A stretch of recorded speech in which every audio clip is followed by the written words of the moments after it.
Bago ngayong gabi, kinundina ng DepEd Schools Division of Nueva Ecija ang pamamaril sa loob ng isang paaralan. Kritikal ang 15 taong gulang na biktima matapos siyang barilin ng dati raw niyang kasintahan na critical din matapos magbaril sa sarili. May report si Rafi Tima. Pasado alas 10 ng umaga, nagmamadaling pumasok ang emergency personnel sa Santa Rosa Central School sa Nueva Ecija. Ang kanilang i-rescue, 15 anyos na babaeng estudyante na binaril umano ng ex-boyfriend.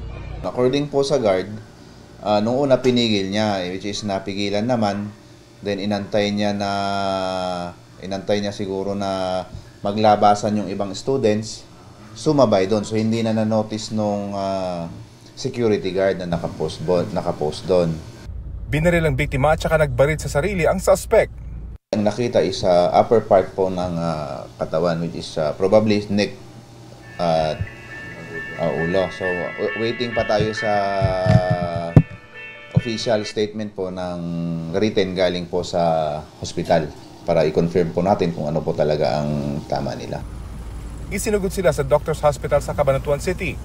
Inilipat kalaunan sa Paulino Garcia Memorial Medical Center ang suspect. Na-recover sa crime scene ang isang caliber .22 snub-nose revolver.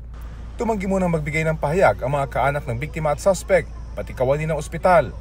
Hindi pa rin makausap ang mga estudyante at gurong nakasaksi dahil sa trauma. Pansamantalang isinara ang eskwelahan. Kwento naman ng isang gwardya, sinisita nila ang mga hindi estudyante na gustong pumasok sa eskwelahan, pero hindi raw sila nagsasagawa ng pagkapkap. Kung lisensyado po kaming gwardya, pwede kami kumapkap ng tao. Nito lang Marso, isa pang kaso ng karahasan sa loob ng paaralan ang naitala sa Parañaque. Namatay ang 14 anyos na estudyante matapos saksakin ng kaedad niyang lalaking kaklase. Kwento noon ng pulis at magulang ng biktima, kapwa inaakusahan ng dalawang estudyante ang isa't isa ng pambubuli. Rafi Tima nagbabalita para sa GMA Integrated News. Huwag magpahuli sa mga balitang dapat niyong malaman. Mag-subscribe na sa GMA Integrated News sa YouTube.